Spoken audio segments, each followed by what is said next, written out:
আজ যখন জরুরি অবস্থার ঘোষণার ৫০ বছর পর আমরা সেই সময়টাকে স্মরণ করি, জরুরি অবস্থা ঘোষণার সঙ্গে সঙ্গে একটা প্রচণ্ড ধাক্কা আমরা পেয়েছিলাম।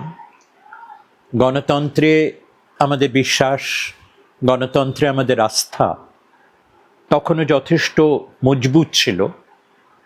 পরবর্তীকালে সেটা ক্রমশই ভেঙেছে, টুকরো টুকরো হয়েছে, কিন্তু তখনও সেই ভরসাটা ছিল। সেই ভরসা একটা প্রচণ্ড ধাক্কা আমরা খেয়েছিলাম এবং তার প্রথম অভিঘাতে অনেক মানুষ বন্দী হয়েছিলেন, অনেকে নানা অধিকার খর্ব হয়েছিল।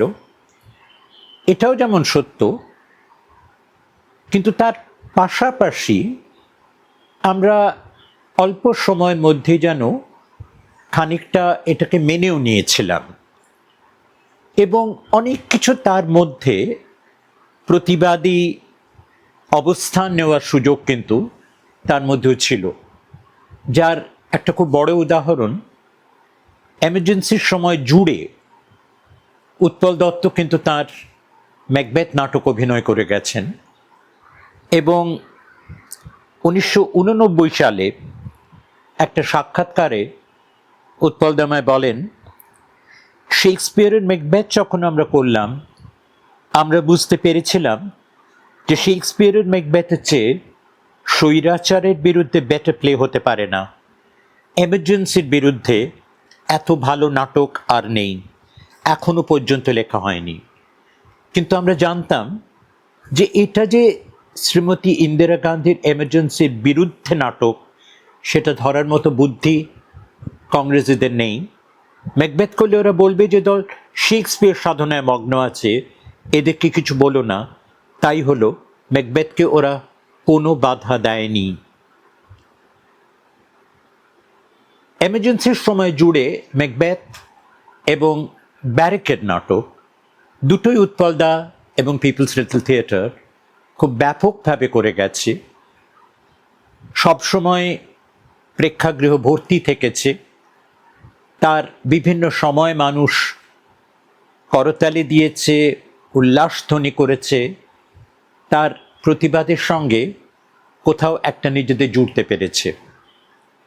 এমার্জেন্সির মধ্যে কিন্তু এই স্বাদটা ছিল, এমার্জেন্সির মধ্যেও একটা স্বাধীনতা ছিল এবং সেটার সুযোগ জনসাধারণ গ্রহণ করেছিলেন।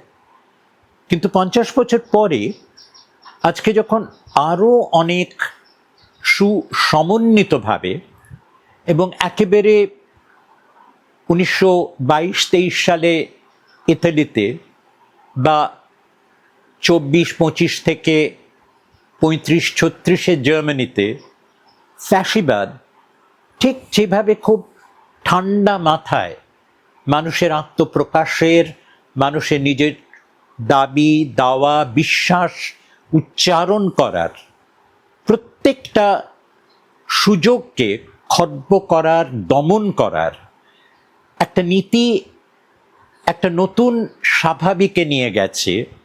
আর জরুরি নয়, জরুরিটাই স্বাভাবিক হয়ে যাচ্ছে।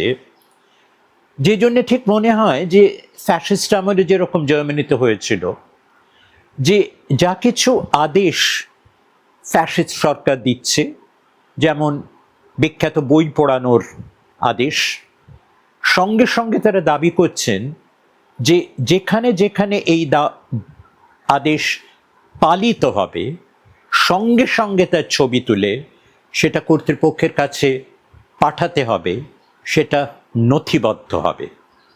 ঠিক সেই প্রক্রিয়া ঠিক একইভাবে আমরা আজকে দেখতে পাচ্ছি। একটার পর একটা অনুষ্ঠান, উপলক্ষ যা কিছু সরকার বেঁধে দিচ্ছেন, কেন্দ্রে এবং রাজ্যে এখন একইভাবে, সেটা সঙ্গে সঙ্গে বাধ্যতামূলক করা, নথিবদ্ধ করা, তার প্রমাণ একেবারে ধরে বেঁধে রাখার যে প্রক্রিয়া, এটা কিন্তু এমার্জেন্সির চেয়ে, এমার্জেন্সি শেষ পর্যন্ত একটা এমার্জেন্সি, একটা সাময়িক জরুরি অবস্থা, কিন্তু আমরা একটা সার্বিক সর্বসাময়িক জরুরি অবস্থার মধ্যে দিয়ে চলেছি, তার ফলে 25-এর স্মৃতি আজকে কিন্তু আমাদের কাছে অতটা জ্বালা ধরায় না।